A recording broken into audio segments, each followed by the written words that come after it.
안녕하십니까. 유언공증, 상속공증, 후견공증을 연간 120건 내지 130건씩 전문적으로 하고 있는 공증인 이상석 변호사입니다. 오늘은 공동상속인들의 공유물인 유산상속 재산을 놓고 상속인들 간에 벌어지는 가정법원에서의 재판 분할에 관하여 설명해 드리겠습니다.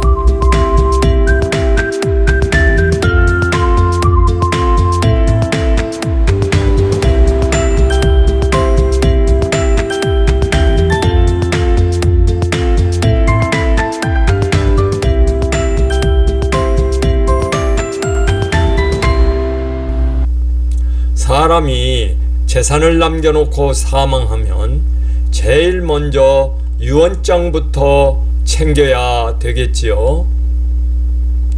재산 처리에는 고인의 유언이 최우선적으로 적용되기 때문입니다. 유언이 없다면 법에 정해진 상속 순위와 상속분대로 공유하면 되는데, 이때의 공유란 한 개의 물건을 수인이 지분, 소유 비율로 공동 소유하는 것인데요. 상속재산 전체를 총체적 포괄적으로 공유하는 게 아니라 동산이면 동산별, 부동산이면 토지별, 건물별, 낱개의 각 물건별로 지분에 따라 개별적으로 공유하는 거지요.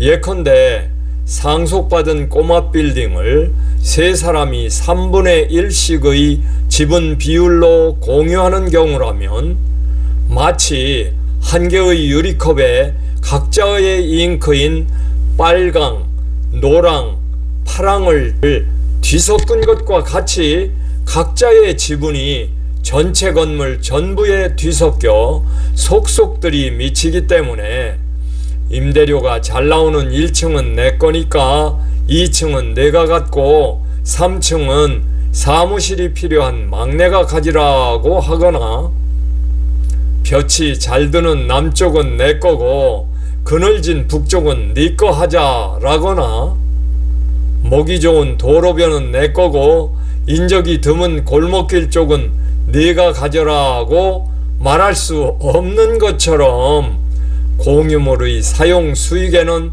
서로 간에 제약이 따르게 마련입니다. 즉, 공유자는 공유물 전부를 지분의 비율로 사용 수익하되 공유자 간 구분 소유적 공유 등 특별 합의가 없는 한 공유자 1인이 공유물 전부나 일부를 배타적 독점적으로 사용 수익할 수는 없습니다. 그래서 공유물의 멸실 훼손 방지, 현상 유지 등을 위한 보존 행위는 공유자 각자가 할 수 있으므로 상속재산 공유자 3인 중 1인이 부정한 방법에 의한 원인무효로 건물 전체에 자기만의 단독명의 등기를 해놨다면 공유자 중 누군가가 그 불법 등기자의 공유 지분을 제외하고 나머지 지분 전부에 관하여 말소 등기 절차 이행 청구가 가능합니다.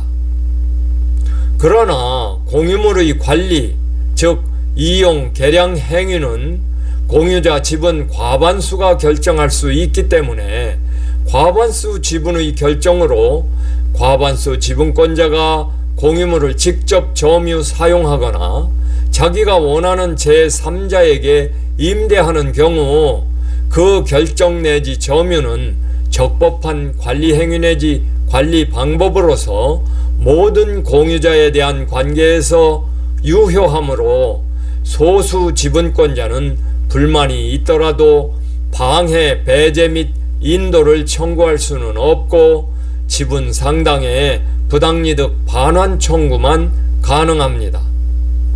그래서 과반수가 아닌 2분의 1 균등지분 소유자는 다른 2분의 1 지분 공유자가 공유 건물 전부를 독점적으로 월세를 놓고 사용하더라도 그자의 지분 비율 사용 수익권까지 포함된 건물 전층을 내놓으라고 인도 청구를 할 수는 없고, 자신의 지분권에 기초해 방해 제거 청구만 가능하다는 것이 판례입니다. 공유자 상호 간의 공유물 인도 청구는 쳇바퀴식 순환적 이해 충돌을 야기하므로 공유물에 관한 보존 행위가 아니라는 거지요. 다른 공유자에게도 이익이 돼야만 혼자서도 청구할 수 있는 것이 보존 행위이니까요. 여하튼 상속인 중 1인이 공동 상속인들 모두의 공유물인 상속재산을 배타적 독점적으로 사용 수익하며 뻗대거나 이미 너무 많은 재산을 생전증여로 특정인이 챙겨간 경우에는 다른 상속인들이 가만히 안 있지요. 부모님 사망 후 잽싸게 선점해 깔고 앉아서 독차지하고 있는 거나 생전에 미리 챙겨간 것들 특별 수익을 다 토해놓고 유산 총액 즉 간주 상속재산을 산정한 다음 각자의 구체적 상속분을 정산하기 위해 정의롭고도 공평하게 협상하자고 달려들 거니까요.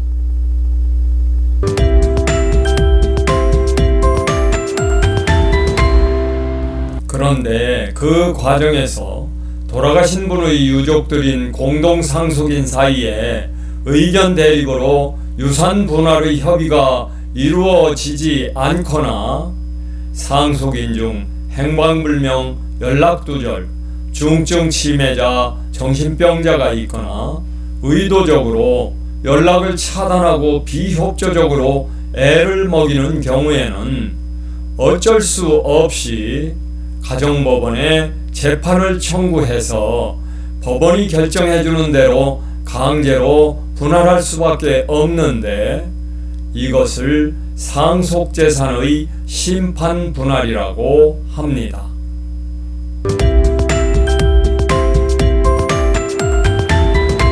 상속재산 분할 심판을 청구할 때는 상속인 중 한 사람 또는 여러 사람이 청구인이 되어 나머지 상속인 전원을 상대방으로 하여 청구해야 하는데, 청구인과 상속분할 의견을 같이 해도 공동청구인으로 이름을 올리지 않는 한 상대방으로 해야 합니다. 유언 집행자는 당사자가 아니라 이해관계인으로 기재해야 합니다. 미성년자는 특별대리인, 부재자는 재산관리인을 선임해서 당사자로 넣어야 합니다. 당사자들에게 재판 서류를 우송할 때 해외 거주자에게는 국제 송달을 하게 되며 주소 불명자에게는 공시 송달을 신청할 수 있습니다.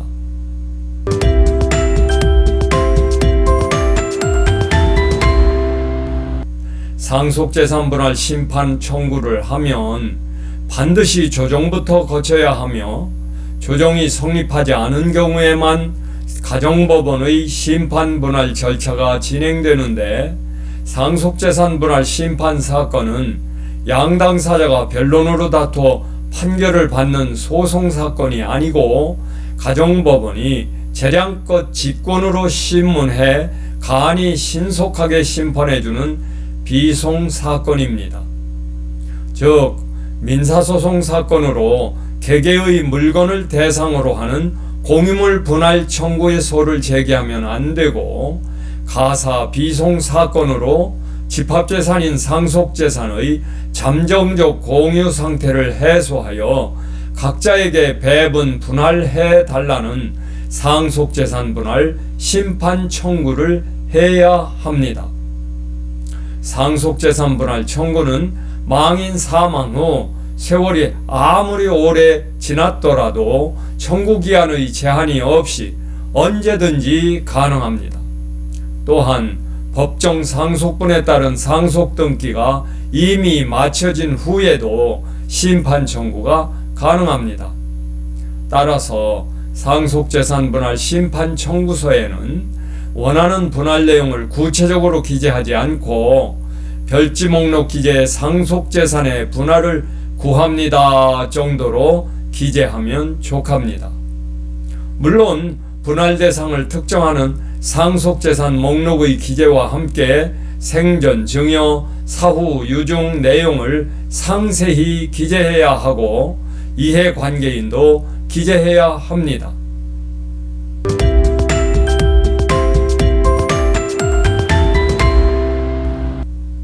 상속재산 분할 심판이 제기되면 가정법원에서 하는 일의 핵심은 첫째, 각 상속인들의 구체적 상속분의 산정, 둘째, 재산분할 분배 방법의 결정입니다.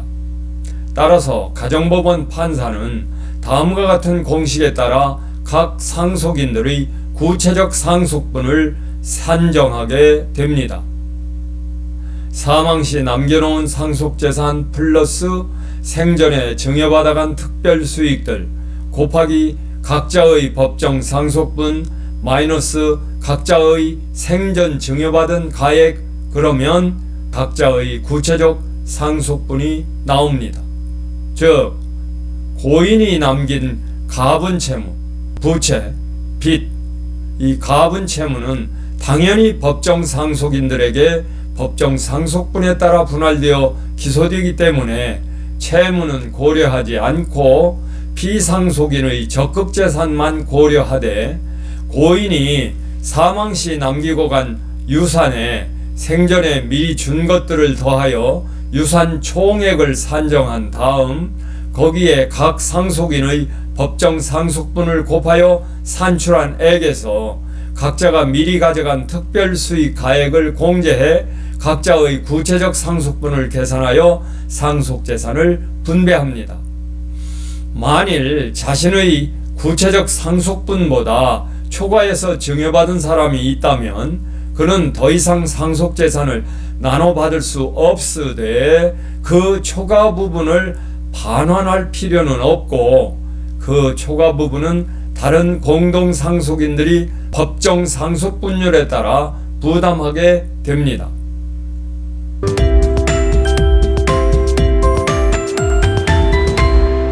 가정법원이 상속재산 분할에 관한 심판을 결정할 경우 건물이면 건물, 토지면 토지, 현물 그대로를 나눠 갖게 현물 분할을 하거나 부동산 감정평가를 거쳐 차액 정산에 의한 현물 분할을 하거나 현물을 공동으로 소유하라면서 공유자 지분 분할을 하는 경우가 많지만 현물로 분할할 수 없거나 분할로 인하여 현저히 그 가액이 감손될 염려가 있는 때에는 물건의 경매를 명하여 그 대금을 나눠 갖게 가액 분할을 할 수도 있습니다.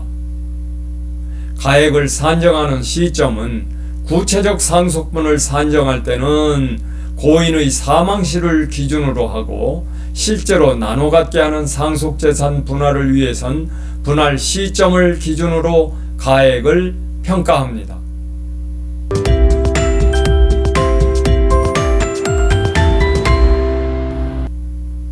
한편 상속재산 분할 심판 청구가 있는 때에는 가정법원은 기여자가 기여분의 결정을 청구할 수 있도록 1개월 이상의 기간을 정하여 기여분 결정을 청구하도록 당사자 전원에게 고지할 수 있습니다. 기여분의 결정은 상속재산 분할의 청구가 있는 때에만 할 수 있고 기여분은 법정 상속분의 중대한 변경을 초래하는 것이므로 상속재산 분할과 일괄하여 합일 확정되어야 하기 때문입니다. 따라서 기여분 결정 청구가 있는 때에는 이를 상속재산 분할 사건과 병합하여 심리한 후 한 개의 심판으로 재판합니다.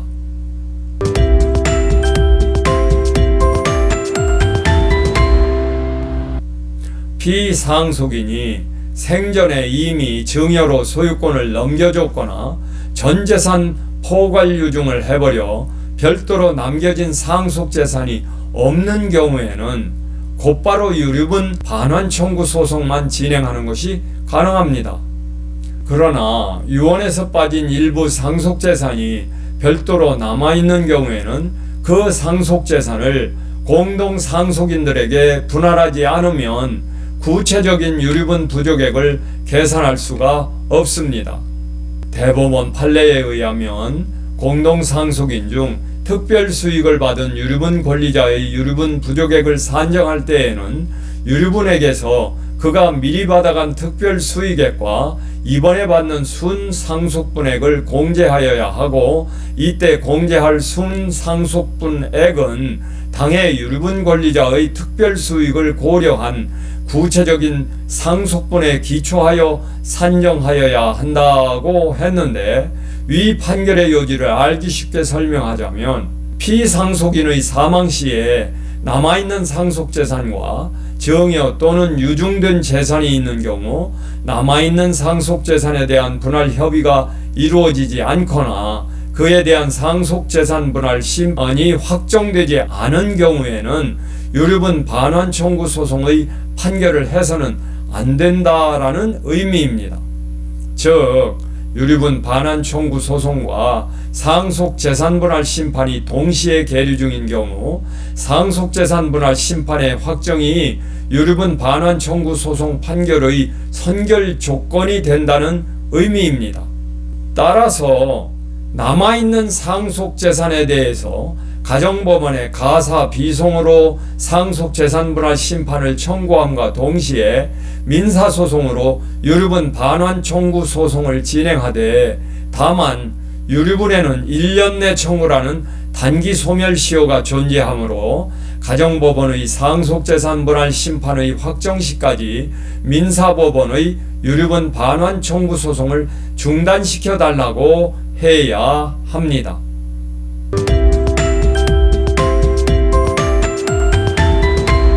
상속재산 분할 심판이 확정되면 피상속인 사망시로 소급하여 재산 분할의 효력이 발생합니다.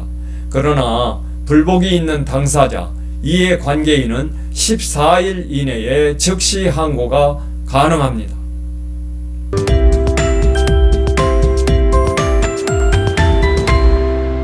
장례식이 끝나고 나서 큰일을 치르고 난 상속인들 간에 통 크게 양보를 하고 사이좋게 합의를 해서 상속재산 분할 협의서로 등기까지 마쳤는데, 나중에 알고 보니 재산 분할 협의 과정에 착오, 사기, 강박과 같은 계약 무효 취소 사유가 있었던 게 밝혀졌다면 피해자 쪽에서 상속재산 분할 협의의 무효 취소를 주장하며 원래대로의 상속 회복을 청구할 수 있습니다.